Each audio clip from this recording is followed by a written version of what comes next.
ಇಲ್ಲಿ ತನಕ ಚಿತ್ರರಂಗದಲ್ಲಿ ನಟನೆಯ ಮೂಲಕ ರಂಜಿಸಿದಂತಹ ಶಿಖಾ ಪುಣಚ್ ಅವರು ಇನ್ನು ಮುಂದೆ ನಿರ್ದೇಶಕಿ ಆಗ್ತಿದ್ದಾರೆ, ಡೈರೆಕ್ಟರ್ ಕ್ಯಾಪ್ ತೋರ್ತಾ ಇದ್ದಾರೆ. ಅದು ಅವರ ಹಸ್ಬೆಂಡ್ ನಿರ್ಮಾಣ ಮಾಡ್ತಾ ಇರುವಂತ ಸಿನಿಮಾ ಮೂಲಕ. ಸೊ ಅದ್ರ ಬಗ್ಗೆ ಮಾತಾಡ್ತಾ ಹೋಗ್ತೀನಿ. ಮೊದಲಿಗೆ congratulation. Thank you so much. So ಮದುವೆ ಆದ್ಮೇಲೆ ಸಿಕ್ಕಿದ್ರಿ, ಮಗು ಆದ್ಮೇಲೆ ಕೈಗೆ ಸಿಕ್ಕಿರ್ಲಿಲ್ಲ. ಸೊ ಮಗು ಹೇಗಿದೆ ಅಂತ? ಚೆನ್ನಾಗಿದ್ದಾಳೆ. ಈಗ ಅವಳಿಗೆ 5 ತಿಂಗಳು ತುಂಬಿದೆ. ಚೆನ್ನಾಗಿದ್ದಾಳೆ. ತುಂಬಾ ಏನ್ ಹೇಳೋದು, ಟೈಮ್ ಹೋಗೋದು ಗೊತ್ತಾಗಲ್ಲ ಅವಳು ಸುತ್ತ ಇದ್ದಾಗ. ಖುಷಿ ಆಗುತ್ತೆ. ಒಂದು ಫೇಸ್, ಮದರ್ ಫೇಸ್ ಅನ್ನೋದಿದೆಯಲ್ಲ, ಆ ಫೇಸ್ ತುಂಬಾ ಎಂಜಾಯ್ ಮಾಡ್ತಾ ಇದ್ದೀನಿ. ತುಂಬಾ ಖುಷಿ ಆಗಿದೆ. ಭುವನ್, ಅಪ್ಪನ ಜವಾಬ್ದಾರಿಯನ್ನ ಎಷ್ಟು ನಿಭಾಯಿಸ್ತಿದ್ದೀರಾ ಅಂತ? ಈಗ ನೋಡಿದ್ರಲ್ಲ ಪ್ರೆಸ್ ಮೀಟ್ ಅಲ್ಲಿ ಇವ್ರು ಮಾತಾಡ್ತಿರುವಾಗ ಪಾಪ ಅಳ್ತಾ ಇದೆ ಅಂತ ನ್ಯೂಸ್ ಬಂತು, ಎದ್ದು ಓಡಬೇಕಾಯ್ತು. So I think this no choice. ಈಗ ಏನಾಗುತ್ತೆ, ಅಲ್ಲಿ ನಾನಿ ಇದ್ದಾರೆ, ಅಪ್ಪ ಇದ್ದಾರೆ, ಅಮ್ಮ ಇದ್ದಾರೆ, ಒಬ್ರು ಕೆಲಸದವ್ರು ಇದ್ದಾರೆ, ಎಲ್ಲ ಇದ್ದಾರೆ. ಎಲ್ಲರಿಗೂ ಸೆಟ್ ಮಾಡಿ ಪಾಪಗೆ AC ಹಾಕಿ ಎಲ್ಲ ರೆಡಿ ಮಾಡಿ ಬಂದಿದ್ವಿ.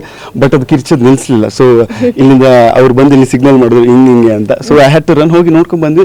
But I think it's beautiful. ನನಗೆ ಎಲ್ಲರೂ ಹೆದರಿಸ್ಬಿಟ್ಟಿದ್ರು, ಪಾಪ ಆದ್ಮೇಲೆ ನೀವು ಹಿಂಗಿರ್ಬೇಕು ಹಂಗಿರ್ಬೇಕು, ಇದಾಗಲ್ಲ ಅದಾಗಲ್ಲ, ನಿಮಗೆ ಮಾತಾಡೋಕೆ ಸಿಗಲ್ಲ, ಅಲ್ಲ ಮಾತಾಡೋಕೆ ಟೈಮ್ ಇರಲ್ಲ, ಊಟ ಮಾಡೋಕೆ ಟೈಮ್ ಇರಲ್ಲ ಅಂತ. But I think we have a very blessed, beautiful, nice, simple, cute baby. And ಅವಳು ನಮ್ಮ ಜೀವನದಲ್ಲಿ ಇನ್ನೂ ಜೀವ ತುಂಬಿದಾಳೆ ಹೊರತು ಬೇರೆ ಯಾವ ಥರದ್ದು ತೊಂದರೆಗಳಿಲ್ಲ. So I am very very happy and blessed. ಇನ್ನೊಂದು ತಿಂಗಳಲ್ಲಿ ನೇಮಿಂಗ್ ಸೆರೆಮನಿ ಇರುತ್ತೆ, ದಯವಿಟ್ಟು ಬನ್ನಿ. ಏನ್ ಹೆಸರೆಲ್ಲ ಸರ್ಚ್ ಮಾಡಿದೀರಾ ಅಂತ? ಓ ಮೈ ಗಾಡ್, ತುಂಬಾ ನನ್ಗೆ ಅದ್ರ ಟೆನ್ಷನ್ನೇ ಬಂದಿಲ್ಲ. ಯಾಕಂದ್ರೆ ಅದು ಪೂರ್ತಿ ಅವ್ರದ್ದೇ ಜವಾಬ್ದಾರಿ. ಒಂದಷ್ಟು ಹೆಸರು ನಾವು ಫೈನಲೈಸ್ ಮಾಡಿದ್ವಿ, ಆದ್ರೆ ಇವಾಗ ಅದ್ರಲ್ಲಿ ಒಂದು ಕ್ಲೋಸ್ ಮಾಡಿದೀವಿ, ಒಂದು ಲಾಕ್ ಮಾಡಿದೀವಿ. ಇನ್ನೊಂದು ತಿಂಗಳಲ್ಲಿ ಹೇಳ್ತೀವಿ. ಇನ್ನೊಂದು ತಿಂಗಳಲ್ಲಿ ಯಾವ ಅಕ್ಷರದಿಂದ ಶುರುವಾಗುತ್ತೆ? ಅದು ಜೆಸಿಕಾ, ಪಸಿಕಾ ಅಂತೆಲ್ಲ ಇರಲ್ಲ. ನಮ್ಮ ಸಮೈರಾ ಅಂತ ದೇವರಾಣಿಗೆ ಇರಲ್ಲ. ಇಲ್ ಬಿ ಅ ವೆರಿ ಟ್ರೆಡಿಷನಲ್. ನೀವು ವಾಪಸ್ ಹೋಗೋಣ ಅಂತ ಅಂದ್ರೆ, ವಾಪಸ್ ಹೋಗೋಣ ಅಂತಂದ್ರೆ 2000ಕ್ಕಲ್ಲ, 90ಕ್ಕಲ್ಲ, 80ಕ್ಕಲ್ಲ, ಅದಕ್ಕಿಂತ ಸ್ವಲ್ಪ ಹಿಂದೆ ಹೋಗಿ ಒಂದು ಟ್ರೆಡಿಷನಲ್ ಹೆಸರಿಡೋಣ ಅಂತ ಯೋಚನೆ. ಸಾಮಾನ್ಯವಾಗಿ ಈಗ ಹೆಣ್ಮಗಳಾಗಿರೋದ್ರಿಂದ ದೇವರ ಹೆಸರನ್ನ ಏನಾದ್ರು ಇಡ್ತಾ ಇದ್ದೀರಾ ಹೇಗೆ? ಅದು ಹುಟ್ಟಿದ್ದು ನವರಾತ್ರಿಯ ಮೊದಲನೇ ದಿವಸ. ಸೊ ದೇವಿಯ ಹೆಸರು ಅಂತ ಯೋಚನೆ ಮಾಡಿಲ್ಲ, ಬಟ್ ಒಂದು ಟ್ರೆಡಿಷನಲ್ ನೇಮ್ ಅಂತ ಒಂದು 3 ಹೆಸರುಗಳು ಆಕ್ಚುಲಿ ಮಾಡಿದ್ದೀವಿ. ಇವರು ಒಂದು ಹೆಸರನ್ನ ಇವ್ರು ತಲೆಯಲ್ಲಿ ಇಟ್ಕೊಂಡಿದ್ದಾರೆ. ನನ್ನ ಹತ್ರ ಇನ್ನೂ 3 ಹೆಸರುಗಳಿದೆ. ಬಟ್ ಅದರಲ್ಲಿ ಒಂದು ಅದ್ಭುತವಾದ ಹೆಸರನ್ನಂತೂ ಇಡ್ತೀವಿ. ಬಟ್ ಜನರು ನೋಡಿ, ಓಹ್ ಏನಪ್ಪ ಈ ಥರ ಹೆಸರಿಟ್ಟಿದ್ದಾರೆ ಅಂತ ಅನ್ಕೋಬಹುದು, ಅಥವಾ ಈ ಥರದ ಹೆಸರು ಇಡಬಹುದಾ ಅಂತ. ಸೊ ನಮ್ಮ ನೇಮಿಂಗ್ ಸೆರೆಮನಿಯ ಇನ್ವೈಟಲ್ಲೂ ಹಾಕಿದ್ದೀವಿ, ನಮಗೆ ಇವಳಂತ ಸುಂದರವಾದಂಥ ಹೆಸರು ಸಿಕ್ಕಿಲ್ಲ, ಅದಕ್ಕೆ ನಾವೇ ಒಂದಿನ ಸೃಷ್ಟಿ ಮಾಡಿ ಇಟ್ಟಿದ್ದೀವಿ ಅಂತ. ಸೊ ಎಷ್ಟು ಅಕ್ಷರ ಇರ್ಬೋದು? ಇಷ್ಟೊಂದು ಗೆಸ್ ಅಂದ್ರೆ ಒಂದು ಟ್ರೆಡಿಷನಲ್ ಹೆಸರು ಇವ್ರು ಹೇಳ್ದಂಗೆ, ಇನ್ನೊಂದು ತುಂಬಾ ದೊಡ್ಡದು ಅಲ್ಲ, ತುಂಬಾ ಚಿಕ್ಕದು ಅಲ್ಲ. 4-5 ಅಕ್ಷರ ಎಷ್ಟಿದೆ? 3 ಅಕ್ಷರ. 3 ಹೌದು, 3 ಹೆಸರಲ್ಲೂ 3 ಅಕ್ಷರ. 3ರಲ್ಲೂ 3. ಈಗ ಹರ್ಷಿಕಾ ತರ 3ರಲ್ಲೂ ಆ ತರನೇ. ಇನ್ನೊಂದು 3 ಇದೆ, ಅದು ಗೊತ್ತಿಲ್ಲ. ಈಗ ಪ್ರೀತಿಯಿಂದ ನೀವು ಬ್ರೇನ್ ಕರೀತೀರಾ ಅಂತ? ಇವರು ಕುಕ್ಕಿ ಅಂತಾನೆ, ಮುಂಚೆಯಿಂದಾನೆ ಕುಕ್ಕಿ ಅಂತಾನೆ ಹೆಸರು ಇಟ್ಟಿದ್ರು ಅದೊಳಗೆ. ಸೊ ನಾವು ಕುಕ್ಕಿ. ಆಮೇಲೆ ಈಗಂತೂ ಅದು ಮುದ್ದು ಬಂದಾಗ ಹೆಸರು ಚೇಂಜ್ ಆಗ್ತಾನೆ ಇರುತ್ತೆ. ಮುದ್ದು ಬಂಗಾರಿ, ರಾಣಿ, ಏನು ಗೊಂಬಚ್ಚಿ ಅಂತೆಲ್ಲ. ನಮ್ಮ ಅತ್ತೆ ಮಾವ ಅಂತೂ ಚುಪ್ಪಿಕಾ ಅಂತ ಕರೀತಾರೆ. ಅವರು ಚುಪ್ಪಿ ಅಂದ್ರೆ ಚಿಕ್ಕವಳು ಅಂತ ನಮ್ಮ ಭಾಷೆಯಲ್ಲಿ, ಚುಪ್ಪಿಕಾ ಅಂದ್ರೆ ಚುಪ್ಪಿ ಕಾವೇರಿ ಅಂತ ಅವರು. ಸೊ ಚುಪ್ಪಿಕಾ ಅಂತ ಕರೀತಾರೆ. ಆತರ ಫ್ಯಾಮಿಲಿ ಒಬ್ಬೊಬ್ರು ಒಂದೊಂದು ಹೆಸರಿಟ್ಟಿದ್ದಾರೆ. She is getting all pampering. ಎಷ್ಟು ತಿಂಗಳಾಯ್ತು? ಜೊತೆಗೆ ಇವಾಗ ಯಾವ ತರ ಅವಳ ಆಕ್ಟಿವಿಟೀಸ್ ಇದೆ ಅಂತ? 5 ತಿಂಗಳಾಯ್ತು. ಈಗ ಅದೇ, ಈಗ ಬಡ್ಸ್ಕೊಳ್ಳೋದು ಕಂಪ್ಲೀಟ್, ಹಿಂಗ್ ಮಲಗ್ತಾಳೆ ಒಂದ್ ಕಡೆ. ಆಮೇಲೆ ಅವಳ ಹಾಡು ಹೇಳಕ್ ಶುರು ಮಾಡ್ತಾಳೆ. ಆ ಮುಗ್ಧತೆ ಇತ್ತು ಅಂದ್ರೆ ಏನು ಗೊತ್ತಿಲ್ಲ, ಪಾಪು ಅಂತ. ಇವಾಗ ಯಾರು ಹೆಂಗೆ ಏನು ಅಂತ ಅವಳು ಗೊತ್ತಾಗ ಶುರು ಆಗ್ಬಿಟ್ಟಿದ್ವಿ. ಸೊ ಒಬ್ಬೊಬ್ಬರ ಮೇಲೆ ಒಂದೊಂದ್ ತರ ರಿಯಾಕ್ಷನ್ ಕೊಡೋದು. ಮುಂಚೆ ಎಲ್ಲರೂ ಒಂದೇ ತರ ಟ್ರೀಟ್ ಮಾಡ್ತಾ ಇದ್ಲು, ಇವಾಗ ಅವಳು ಬೈಫಿಕೇಟ್ ಮಾಡ್ತಿಲ್ಲ. ನನ್ನ ತಂದೆಯ ಜೊತೆ ಒಂಥರ, ನನ್ನ ಅಮ್ಮನ ಜೊತೆ ಒಂಥರ, ಇವ್ರ ಜೊತೆ ಒಂಥರ, ನನ್ನ ಜೊತೆ ಒಂಥರ. ಬಟ್ ನಮ್ಮ ಭಾಷೆಯಲ್ಲಿ ಅವ್ವ ಮುಸೆ ಅಂತೀವಿ. ಅಂದ್ರೆ ಅದೇ ಅಮ್ಮ ಪೆಟ್ ಅಂತ ಏನ್ ಹೇಳ್ತಾರೆ ಕನ್ನಡದಲ್ಲಿ, ಏನ್ ಹೇಳ್ತಾರೆ ಅದಕ್ಕೆ? ಇರ್ಬೇಕು ಅಂದ್ರೆ ಅಮ್ಮ ಒಂದು 10 ಫೀಟ್ ಅಲ್ಲಿ ಅಮ್ಮನ ಸ್ಮೆಲ್ ಇದ್ರೆ ನಾವು ಹೀಗೆ ಅಂತ ಇರ್ತೀವಿ. ಅಮ್ಮ ಇಲ್ವಾ, ನಾವು ಸ್ಟೇಜ್ ಇಲ್ಲದೆ ಎದ್ದು ಓಡಿಸ್ತಾಳೆ. So you can help it. But I think ಅವರು ಅಮ್ಮನ ಮಗಳು ಅಂದ್ರೆ, ಬಟ್ ನಾನು ಇವ್ರು ಹೇಳ್ತಾ ಇರ್ತೀನಿ, ನಿಮ್ಗೆ ಕಷ್ಟ ಆಗುತ್ತೆ ನೋಡ್ಕೊಳ್ಳಿ. ಇವಾಗ ಅಮ್ಮನ ಮಗಳು ಅಂತ ಅನ್ಕೊಂಡು ನೀವು ಇಟ್ಕೊತೀರಿ, ನೆಕ್ಸ್ಟ್ ಶೂಟಿಂಗ್ ಹೋದಾಗ ಏನ್ ಮಾಡ್ತೀರಿ? ಏನು ಮಾಡೋಕ್ಕಾಗಲ್ಲ. ಇವಾಗ ಅವರು ಖುಷಿ, ತುಂಬಾ ಖುಷಿ, ಅವಳು ನನ್ನ ಬಿಟ್ಟು ಇರಲ್ಲ ಅಂತ. ಸೊ ಗೊತ್ತಾಗುತ್ತೆ, ಹೋಗ್ತಾ ಹೋಗ್ತಾ ತುಂಬಾ ಕಷ್ಟ, ಎಷ್ಟು ಕಷ್ಟ ಇದೆ ಅಂತ ಗೊತ್ತಾಗುತ್ತೆ. ಈಗ ಭುವನಸ್ ಪ್ರೊಡಕ್ಷನ್ಸ್ ಅಂಡರ್ ಅಲ್ಲಿ ನೀವು ನಿರ್ದೇಶನ ಮಾಡ್ತಾ ಇರೋದು.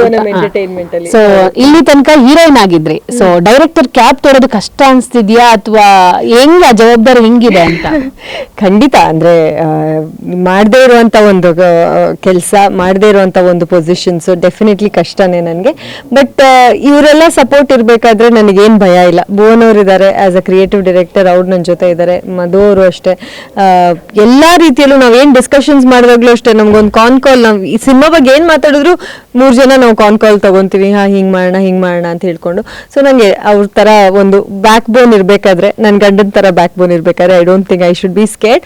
ಬಟ್ ಈ ಸಬ್ಜೆಕ್ಟ್ ನನ್ನ ಪ್ರಕಾರ ಒಂದು ಹೆಣ್ಣು ಮಾಡಬೇಕಿತ್ತು, ಆ್ಯಂಡ್ ಅದು ನನಗೆ ಸಿಕ್ಕಿರೋ ಆಪರ್ಚುನಿಟಿ ಆಗಿರೋದ್ರಿಂದ ನಾನು ಅದನ್ನು ತುಂಬ ಹೆಮ್ಮೆಯಿಂದ ತಗೊತೀನಿ. ತುಂಬ ಚೆನ್ನಾಗಿ ಈ ಒಂದು ಕೆಲಸನ ಮಾಡಬೇಕು ಅನ್ನೋ ಆಸೆ ಇದೆ. ನೋಡೋಣ. ಸಾಮಾನ್ಯವಾಗಿ ಬೇರೆಯವರ ಸಿನಿಮಾಕ್ಕೆ ಪ್ರೊಡ್ಯೂಸರ್ ದುಡ್ಡು ಹಾಕೋದು, ಹೆಂಡತಿ ಸಿನಿಮಾಕ್ಕೆ ದುಡ್ಡು ಹಾಕ್ತಿದ್ದೀರಾ ಏನು ಅಂತ? ಈಗ ನನ್ನ ಪ್ಲಾನ್ ಇತ್ತು ಒಂದು ಒಳ್ಳೆ ಸಿನಿಮಾಗೆ ಹಾಕೋಣ, ಒಂದು ಸಿನಿಮಾ ಮಾಡೋಣ ಅಂತ. ಆದರೆ ಗೊತ್ತಲ್ಲ ಮದುವೆ ಆದ್ಮೇಲೆ ಹೇಗಾಗುತ್ತೆ ಅಂತ. ಅಲ್ಲಿ ಕೆಲವೊಂದು ಅನ್ರಿಟನ್ ರೂಲ್ಸ್ಗಳಿರ್ತವೆ. ಕೆಲವೊಂದು ಇದು ಸಾಯಂಕಾಲ ಎಲ್ಲ ಮುಗಿದು ಊಟ ಮಾಡಿ ಮಲ್ಕೊಳ್ಳುವಾಗ ಕೆಲವೊಂದು ಮಾತುಕತೆಗಳು ಬರ್ತವೆ. ಅಲ್ಲಿ ಇಲ್ಲ ಅಂತ ಹೇಳೋಕೆ ಆಗೋದಿಲ್ಲ. ಬಟ್ ಆದರೂ ಕೂಡ ಅದೆಲ್ಲ ಇದ್ರೂ ಕೂಡ ನಮ್ಮ ಧರ್ಮಪತ್ನಿಯವರು ಒಂದು ಸಿನಿಮಾ ಮಾಡ್ತಿದ್ದಾರೆ ಅಂತಂದಾಗ, ಡೈರೆಕ್ಷನ್ ಮಾಡ್ತಾ ಇದ್ದಾರೆ ಅಂತನೋಗ ಅವರಿಗೆ ಸಪೋರ್ಟ್ ಮಾಡೋದು ನಮ್ಮ ಧರ್ಮ, ನಾವು ಮಾಡಲೇಬೇಕು. ಈಗ ಒಂದು ಕ್ವಶನ್, ಅವರು ಡೈರೆಕ್ಷನ್ ಮಾಡ್ತಿದ್ದಾರೆ, ಸಾಮಾನ್ಯವಾಗಿ ಬೇರೆ ಡೈರೆಕ್ಟರ್ಗೆ ರೆಮ್ಯುನರೇಷನ್ ಕೊಡ್ಲೇಬೇಕು, ಹರ್ಷಿಕಾಗೆ ಕೊಡ್ತಾ ಇದ್ದೀರಾ?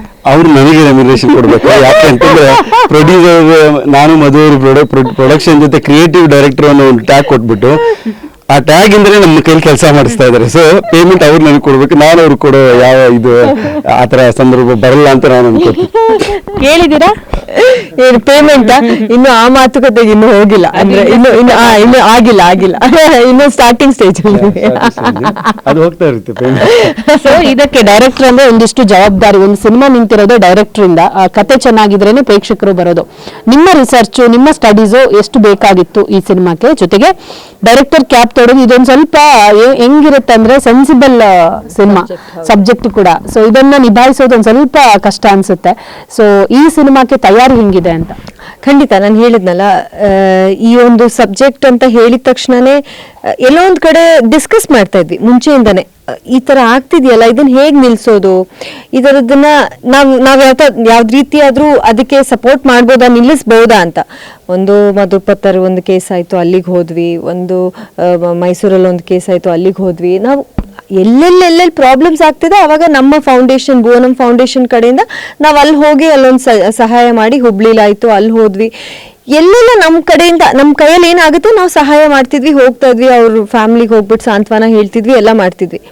ಬಟ್ ಅಲ್ಲಿಗೆ ನಿಂತೋಗ್ತಿತ್ತು, ಅಷ್ಟೇ ಆಗ್ತಿದ್ದಿದ್ದು ನಮ್ಮ ಕೈಯಲ್ಲಿ ಅಂತ ಅನಿಸ್ತಿತ್ತು. ಆಮೇಲೆ ನಾವು ಕೂತ್ಕೊಂಡು ಮಾತಾಡ್ತಿದ್ವಿ, ನಾವು ಇಷ್ಟೇನ ಮಾಡೋಕ್ಕಾಗೋದು, ನಮ್ಗೆ ಬೇರೇನು ಮಾಡೋಕ್ಕಾಗಲ್ಲ, ಇನ್ನೊಂದು ಹೆಜ್ಜೆ ಮುಂದೆ ಹೋಗೋಕ್ಕಾಗಲ್ವ ನಮಗೆ ಅಂತ.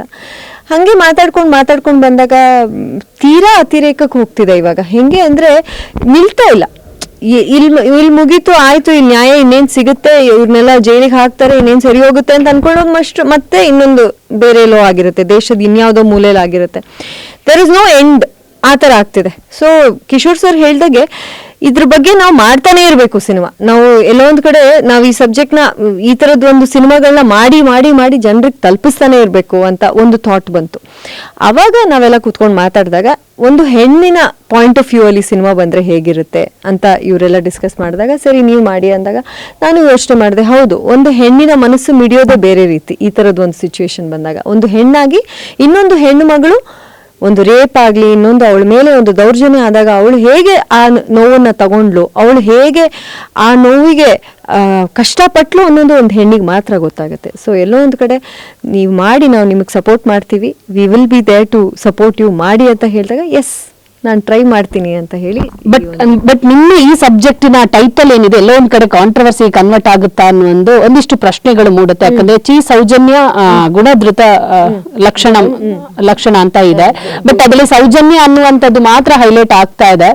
ಈಗಿನ ಪ್ರಚಲಿತ ಇನ್ಸಿಡೆಂಟಿಗೂ ನಿಮ್ಮ ಟೈಟಲ್ಗೆ ಏನಾದ್ರೂ ಸಂಬಂಧ ಇದೆಯಾ, ಅಥವಾ ಈ ಸಿನಿಮಾದಲ್ಲಿ ಅದು ಬಿಟ್ಟು ಬೇರೆ ಏನಾದ್ರೂ ಇದೆಯಾ, ಹೇಗೆ ಅಂತ? ಖಂಡಿತ ಇಲ್ಲ. ನಾನು ಆಗ್ಲೇ ಹೇಳ್ದಂಗೆ ಅಷ್ಟು ಆಗ್ತಾ ಇರೋಂಥ ದೌರ್ಜನ್ಯಗೊಳಗಾಗಿರುವಂಥ ಅಷ್ಟು ಹೆಣ್ಮಕ್ಳ ಮೇಲೆ ನಾವು ಸಿನಿಮಾ ಮಾಡ್ತಾ ಇದ್ದೀವಿ ಹೊರತು ಯಾವುದೋ ಒಂದು ಹೆಣ್ಮಗಳ ಮೇಲೆ ಸಿನಿಮಾ ಮಾಡ್ತಾ ಇಲ್ಲ.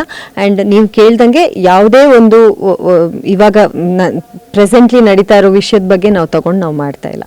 ನಮ್ಮ ಸಿನಿಮಾ ಇಷ್ಟು ಹೆಣ್ಮಕ್ಳು ಮೇಲೆ ಇರುವಂತ ಸಬ್ಜೆಕ್ಟ್. ಈ ಸಿನಿಮಾದಲ್ಲಿ ನೀವೇನಾದ್ರೂ ಕ್ಯಾರೆಕ್ಟರ್ ಮಾಡ್ತೀರಾ ಡಿರೆಕ್ಷನ್ ಜೊತೆಗೆ? ಆಸ್ ಆಫ್ ನೋ ಏನು ಕನ್ಫರ್ಮ್ ಆಗಿಲ್ಲ. ಇವ್ರು ಹೇಳ್ದಂಗೆ ನಾವು ಒಂದಷ್ಟು ಆಡಿಷನ್ಸ್ ಒಂದಷ್ಟು ಇದು ಮಾಡಿ ಒಂದಷ್ಟು ಟ್ಯಾಲೆಂಟ್ಸ್ನ ಇಂಟ್ರೊಡ್ಯೂಸ್ ಮಾಡಬೇಕು ಅಂತ ಇದೀವಿ ನಮ್ಮ ಸಿನಿಮಾದ ಮೂಲಕ. ನಾನು ಪರ್ಫಾರ್ಮ್ ಮಾಡೋದು ಇನ್ನು ಸದ್ಯಕ್ಕಂತೂ ನಾವು ಅದ್ರ ಬಗ್ಗೆ ಏನು ಮಾತಾಡಿಲ್ಲ. ನಾನು ಅದೇ ಹೇಳಿದ್ನಲ್ಲ, ಒಂದೂವರೆ ತಿಂಗಳಲ್ಲಿ ನಾವು ಆಲ್ಮೋಸ್ಟ್ ಎಲ್ಲ ಲಾಕ್ ಮಾಡ್ತೀವಿ. ಅಲ್ಲಿಗೆ ಒಂದು ಕ್ಲಾರಿಟಿಯಲ್ಲಿ ನಾನು ನೆಕ್ಸ್ಟ್ ಪ್ರೆಸ್ ಮೀಟಲ್ಲಿ ಹೇಳ್ಬೋದು ನಿಮಗೆ. ಧರ್ಮದ ಕಥೆ ಎಲ್ಲ ಹೆಣ್ಣಿನ ಕಥೆ ಅಂತ. ಸೊ ಧರ್ಮ ಹೆಣ್ಣು ಇದೆರಡು ಒಂದು ಸದ್ಯಕ್ಕೆ ಸೌಂಡ್ ಮಾಡ್ತಾ ಇರುವಂತಹ ಕಾನ್ಸೆಪ್ಟು. ಏನಾದರೂ ಈ ಹೆಸರು ಕೇಳಿದ ತಕ್ಷಣ ಒಂದಿಷ್ಟು ರಿವ್ಯೂಗಳು ಬರಕ್ಕೆ ಶುರುವಾಗಿತ್ತಾ ನಿಮಗೆ? ಇಲ್ಲ, ಆ್ಯಕ್ಚುಲಿ ಸತ್ಯ ಹೇಳಬೇಕು ಅಂತಂದರೆ ಇವತ್ತಿನವರೆಗೂ ಯಾರಿಗೂ ಕೂಡ ನಾವು ಈ ಟೈಟಲ್ ಬಗ್ಗೆ ಹೇಳಿಲ್ಲ. ನಮ್ಮ ಒಂದು 3-4 ಜನರ ತಂಡ ಬಿಟ್ಟರೆ ಬೇರೆ ಯಾರಿಗೂ ಗೊತ್ತಿರಲಿಲ್ಲ. ಬಟ್ ನಾನು ಹೇಳೋ ವಿಷಯ ಏನು ಅಂತಂದರೆ, ಯಾವತ್ತು ಹೆಣ್ಣು ಮೇಲೆ ಆಗುವಂಥ ದೌರ್ಜನ್ಯ ಮತ್ತು ಧರ್ಮ ಯಾವತ್ತೂ ಇದನ್ನು ನಾವು ಮಿಕ್ಸ್ ಮಾಡೋಕ್ಕೆ ಹೋಗಬಾರ್ದು. ಯಾಕೆಂತಂದರೆ ಇದಕ್ಕೂ ಸಂಬಂಧನೇ ಇಲ್ಲ. ಆದರೆ ಅದನ್ನು ಕವರಪ್ ಮಾಡೋಕ್ಕೆ ಸುಮಾರು ಕಡೆ ಧರ್ಮವನ್ನು ಇಟ್ಕೊಂಡು ಅಥವಾ ಜಾತಿಯನ್ನು ಇಟ್ಕೊಂಡು ಬೇರೆ ಬೇರೆ ಥರದಲ್ಲಿ ಅದನ್ನು ಕವರಪ್ ಮಾಡುವಂಥ ಪ್ರಯತ್ನಗಳು ನಡೀತವೆ. ಈ ಸಿನಿಮಾ ಮೂಲಕ ನಾವು ಎಲ್ಲ ಒಂದು ತಂಡವಾಗಿ ಏನು ಹೇಳಕ್ಕೆ ಹೊರಟಿದ್ವಿ ಅಂತಂದರೆ, ನೀವು ಈ ಥರ ಮಾಡಿದಾಗ ಅದು ಸಮಾಜದಲ್ಲಿ ಎಲ್ಲ ಕಡೆ ಮುಚ್ಚಿ ಹಾಕ್ಬಿಡ್ತೀವಿ ಅನ್ನುವಂಥ ನೀವು ಪ್ರಯತ್ನ ಮಾಡ್ತಾ ಇದ್ದರೆ, ಪದೇ ಪದೇ ನಮ್ಮಂಥವ್ರು ಇರಲಿ, ನಮ್ಮ ಸಿನಿಮಾ ತಂಡದವರು ಅಥವಾ ಹಲವಾರು ಬೇರೆ ಬೇರೆ ತಂಡದವರು ನಮ್ಮ ಪ್ರಯತ್ನದಿಂದ ಅದನ್ನ ಹೊರಗೆ ತರುವಂಥ ಪ್ರಯತ್ನವನ್ನು ಮಾಡ್ತಾ ಇರ್ತೇವೆ ಅನ್ನುವಂಥ ಒಂದು ಮೆಸೇಜನ್ನು ಕೊಡೋಕ್ಕೆ ಪ್ರಯತ್ನ. ಈಗ ಒಂದು ಬೌಂಡ್ ಸ್ಕ್ರಿಪ್ಟ್ ಆಗಿದೆ ಅಂತ ಹೇಳಿದ್ರಿ, ಶೂಟಿಂಗ್ ಎಲ್ಲೆಲ್ಲಿ ಪ್ಲಾನ್ ಮಾಡ್ಕೊಂಡಿದ್ದೀರಾ ಅಂತ ಕೊನೆಯದಾಗಿ?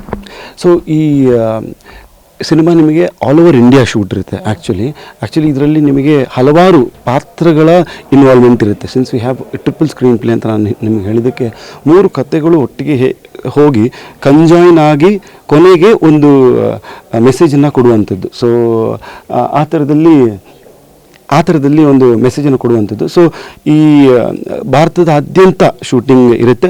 ಒಂದು ಬಿಟ್ಟು ಇದರಲ್ಲಿ ಮೋಸ್ಟ್ ಪ್ರಾಬ್ಲಿ ನಾವು ಈ ಮೇ ಬಿ ಅಫ್ಘಾನಿಸ್ತಾನ್ ಆ ಕಡೆ ಒಂದು ಶೂಟು ಇರಬಹುದು ಅಂತ ವಿ ಆರ್ ಥಿಂಕಿಂಗ್. ಆಗೋದಾದರೆ ಅಫ್ಘಾನಿಸ್ತಾನ್ ಮಾಡ್ತೀವಿ ಅಥವಾ ಕಾಶ್ಮೀರಲ್ಲಿ ಚೀಟ್ ಮಾಡಬೇಕು ಅಂತಿದ್ದೀವಿ, ಗೊತ್ತಿಲ್ಲ. Okay, all the best. Thank you. ನೋಡಿದ್ರಲ್ಲ ವೀಕ್ಷಕರೇ, ಮದುವೆ ಮಗು ಅಂತ ಬ್ಯುಸಿ ಆಗಿದ್ದಂತಹ ಭುವನ್ ಮತ್ತು ಹರ್ಷಿಕಾ ಸದ್ಯಕ್ಕೆ ಸಿನಿಮಾದಲ್ಲಿ ಬ್ಯುಸಿ ಆಗಿರ್ತೀನಿ ಅಂತ ಹೇಳ್ತಾ ಇದ್ದಾರೆ. ಕ್ಯಾಮರಾ ಪರ್ಸನ್ ಸಂದೇಶ್ ಜೊತೆ ದೀಪಿಕಾ ಪವರ್, ಟಿವಿ ಬೆಂಗಳೂರು.